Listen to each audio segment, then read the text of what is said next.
Grilhões Partidos, pelo espírito Manuel Filomeno de Miranda, psicografado por Divaldo Pereira Franco. Abre aspas.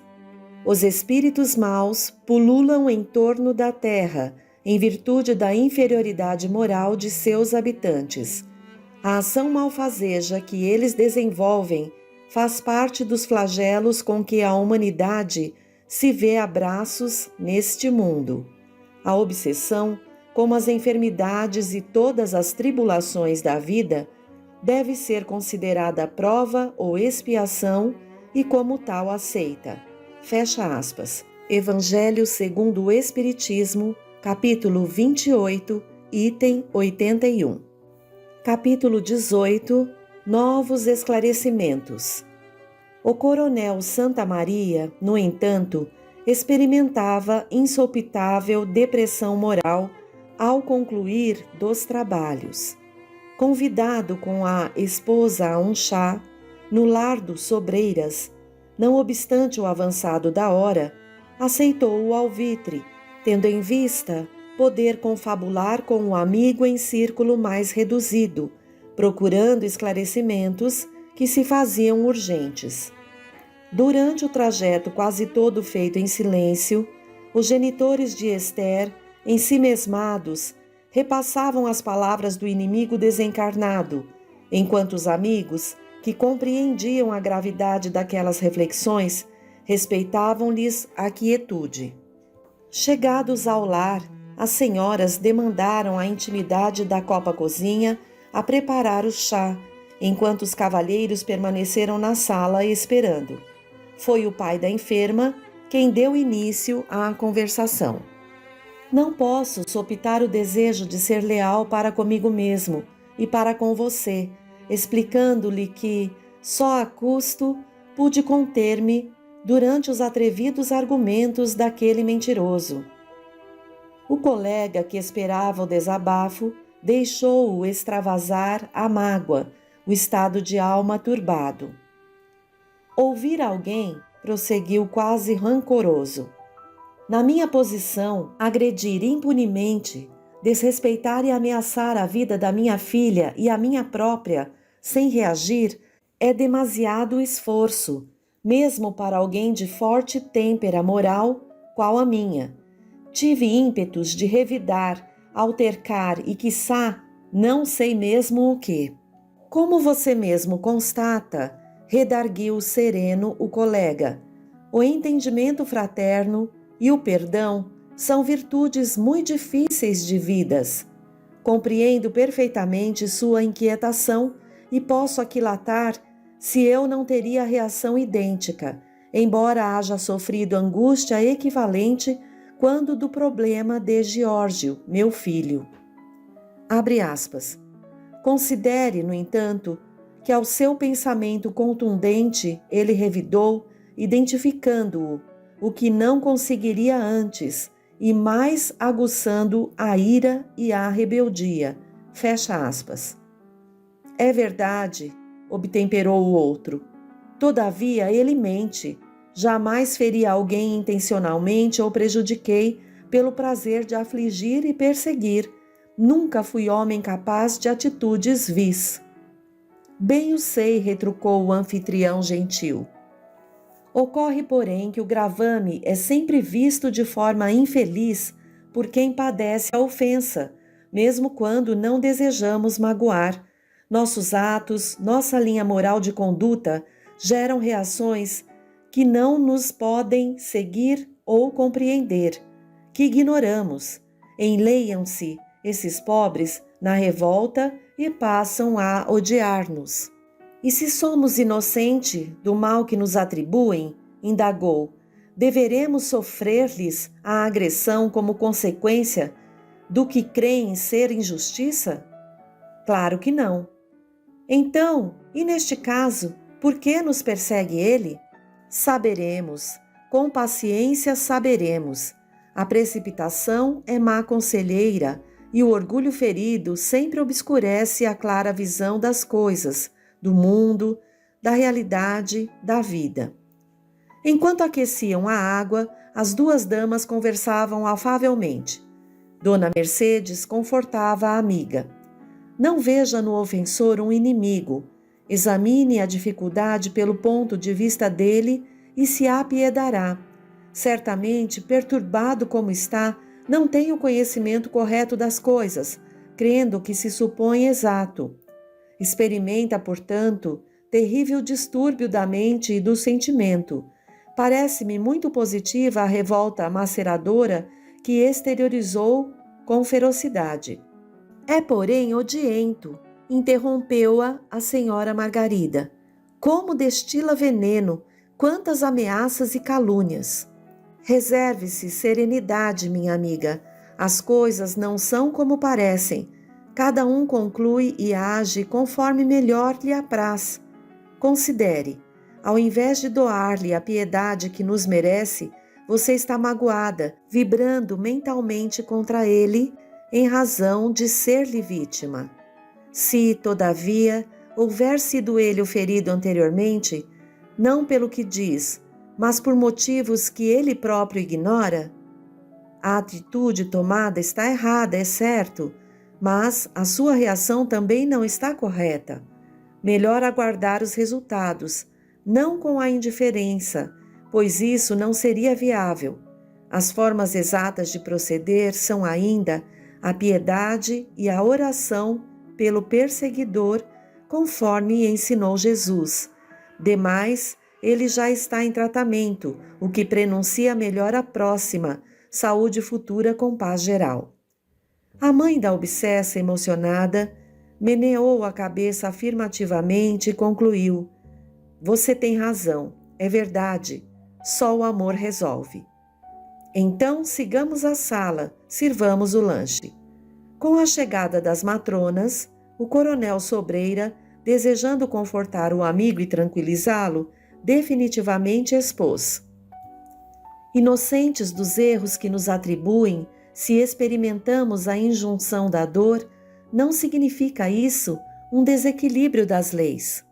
Ocorre que uma cobrança, se não se refere a um débito próximo, torna-se haver quando pago de uma dívida antiga.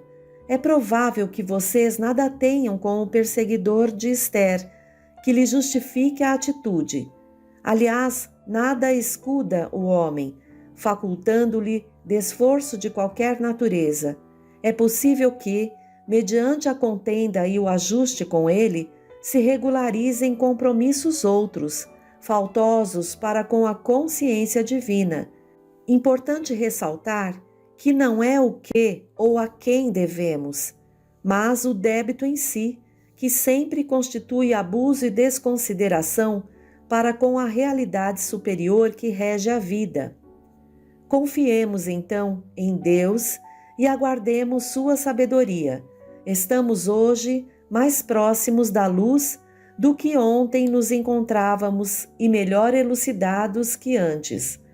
Quando sabemos a causa, é mais fácil se evitarem os efeitos, e o inimigo conhecido é sempre menos perigoso do que o oculto. Levantou-se, aplicou, delicado, uma palmada no ombro do amigo, convidando: ao chá antes que esfrie, entreguemos nossas preocupações ao Senhor e confiemos.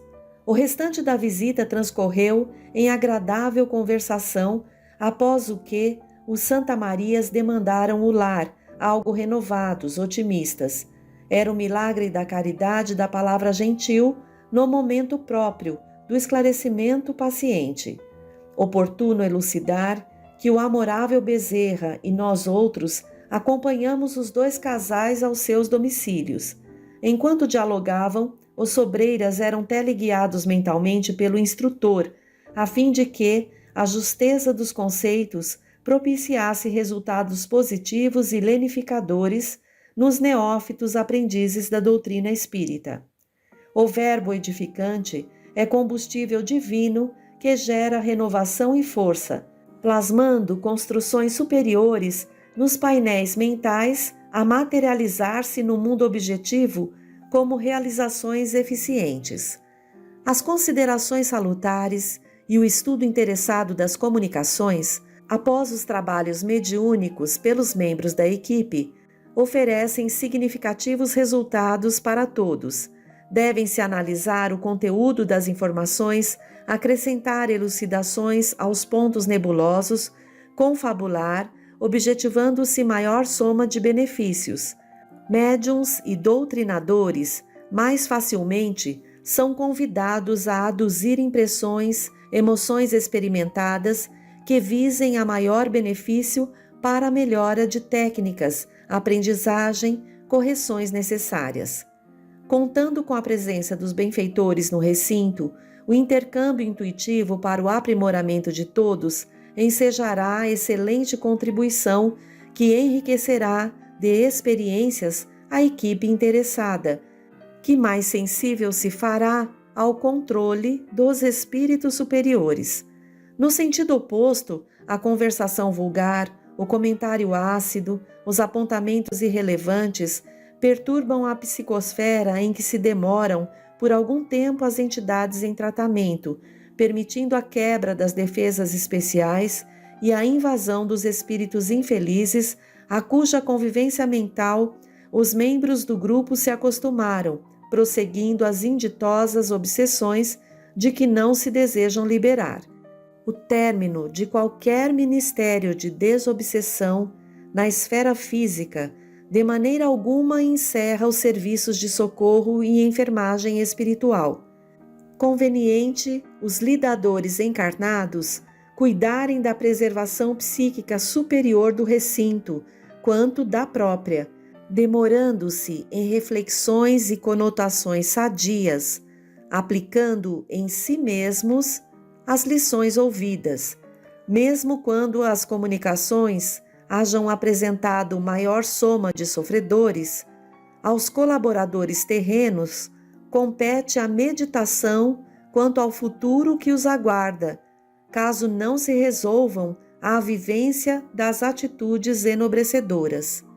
A programação especial de socorro a Esther e os envolvidos no caso previa 2 encontros por semana para a desobsessão, em dias outros que facultassem a continuidade dos estudos doutrinários da sociedade e a realização do culto evangélico no lar, de forma a evitar-se perturbação ou acúmulo de tarefas. Rosângela, a jovem médium que exercia a função de auxiliar de enfermagem na casa de saúde, proibida de aproximar-se da obsessa, nesse comenos pôde observar insinuante modificação no semblante antes hostil da paciente e, durante o transcurso daquela semana, alguns sinais de ensimesmamento positivo, menos palidez facial, lenta e progressiva melhora. Diminuída a assimilação contínua dos fluidos enfermiços, graças ao afastamento do irmão obsessor, o organismo passava a recobrar paulatino controle das suas funções. Simultaneamente, no mesmo ínterim, assistentes do sábio instrutor auxiliavam a sofrida jovem, renovando-lhe as disposições, as defesas orgânicas e mentais. Ao terceiro encontro para assistência especializada, antes de os participantes se adentrarem no recinto da desobsessão, Rosângela brindou os Santa Marias com as notícias auspiciosas das suas observações, animando-os amorosamente. Dominada pelo júbilo momentâneo, Dona Margarida abraçou-a e beijou-lhe a testa maternal. Como podemos agradecer a Deus as bênçãos que ora recolhemos sem merecer? Interrogou num arroubo espontâneo. Amando e servindo como vem fazendo, respondeu a médium sensibilizada. O Pai não deseja a punição de nós outros, os pecadores, mas nosso arrependimento em forma de renovação e ação valiosa a proveito nosso e dos demais. O relógio anunciou as 19h30, que indicavam o momento de iniciar-se a preparação para os serviços da caridade. Todo o grupo penetrou na sala reservada ao ministério mediúnico com gravidade, em silêncio. Operosos, diligentes mensageiros espirituais, vinculados ao labor da noite, haviam acionado a aparelhagem motora da asepsia psíquica ambiental, bem como dos cooperadores, porventura atingidos por alguma imprudência e por petardos venenosos atirados pelos adversários da paz. Tudo eram harmonias, como das vezes passadas, em esfera de oração. A leitura e consequentes comentários de, abre aspas, O Livro dos Médiuns, fecha aspas, de Allan Kardec, no capítulo número 23, da obsessão, facultou valiosas lições, predispondo favoravelmente para o complexo quão importante ministério. Apontamentos proveitosos elucidavam o texto em perfeita consonância com a página evangélica logo depois meditada. Após a prece assinalada com fervor do coronel Sobreira, o instrutor Bezerra, através de Rosângela, transmitiu as informações necessárias, convidando à acurada oração e concentração harmônica, dirigidas ao enfermo espiritual. O perseguidor, em hibernação, graças ao sono provocado por indução sugestiva, de quando em quando se agitava, presa das imagens mentais danosas de que se alimentava intimamente. O carinho que lhe era dispensado pelos enfermeiros desencarnados acalmava-o, inspirando compaixão e socorro no desvario a que se entregava. Desperto pela interferência do mentor, este se lhe fez visível, provocando inesperada emoção. Anjo venerando, exclamou, eu sei que há anjos bons, como há os demônios que nos escravizam. Tenho sido vítima de demorado desgosto e fui encaminhado por nobre conselheiro da justiça a proceder à cobrança própria. Relanceando o olhar pela sala, indicou o coronel Santamaria e completou. Aquele homem infelicitou-me, destruindo quase os seres mais queridos que possuo. Não satisfeito, persegue-me, e aqui estou conduzido por estranha força que o ajuda. Rogo socorro e proteção. Sou teu irmão, esclareceu o nobre espírito, esforçando-me pela tua paz. Como te utilizas de Esther para afligi-la, aqui te trouxemos para que te comuniques com o adversário e este se reabilite contigo, recorrendo a outro médium, o nosso irmão Joel, por cujos condutos entretiveste os diálogos passados. Conheces o meu drama? Sim, estou a par do engano doloroso que os junge uns aos outros em arremetidas de insensatez e loucura. O mal é sempre pior para quem o cultiva.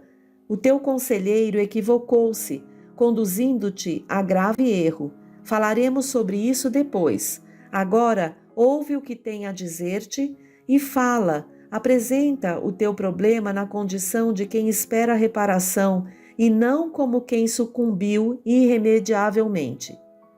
Abre aspas. Não és mau. Ignorando a verdade, enfermaste. Não te é lícito prosseguir na corrida desenfreada para a desdita pessoal. Para e refreia o desequilíbrio. É tempo. Vem, envolve o companheiro que te espera. Vê, aguarda-te ele com amor. Absolve-lhe as energias agradáveis. Fala. Fecha aspas. Observamos que o inditoso vingador, atraído pelo magnetismo do guia, dulcificado por primeira vez, acercou-se do médium em profundo transe inconsciente e envolvido pela aura e fluidos que se exteriorizavam do sensitivo, incorporou-o. Fala, repetiu o mentor. Quem seria o conselheiro da justiça a que se reportara o sofredor? Pensava eu. Desejei interrogar o amigo dileto. O momento, porém, não comportava outras informações. Aquietei-me, aguardando, aprendendo mais pela observação e pelo serviço ao próximo. Teria a oportunidade de referir-me ao assunto. Observei que os cooperadores encarnados em recolhimento pressentiam a magnitude daquele momento. Pairavam expectativas felizes e uma aragem suave penetrava-os, agradável, balsâmica. O círculo em oração mantinha os elos da concentração em perfeita identidade, ligando-se uns aos outros por delicados filamentos luminosos, cujo teor vibratório atestava a potência mental e moral de cada. O médium doutrinador, auxiliado pela inspiração do diretor espiritual, em admirável fenômeno de clarividência, passou a registrar a cena que se desdobrava além da esfera física, perfeitamente sintonizado com o labor que realizávamos. Teve aguçados os sentidos, adquirindo consciência correta do abençoado esforço, prestes a colimar no diálogo iluminativo. Ajuda-o com o teu amor. Escutou na mente a voz do instrutor falar-lhe. Mais amor do que palavras necessita ele, atende-o. Sê bem-vindo, meu irmão, saudou-o, sem interromper as ligações que o retinham em nossa esfera de ação. Emulado pelo convite, o visitante, com hesitação e laconismo na voz, falou: sou infeliz.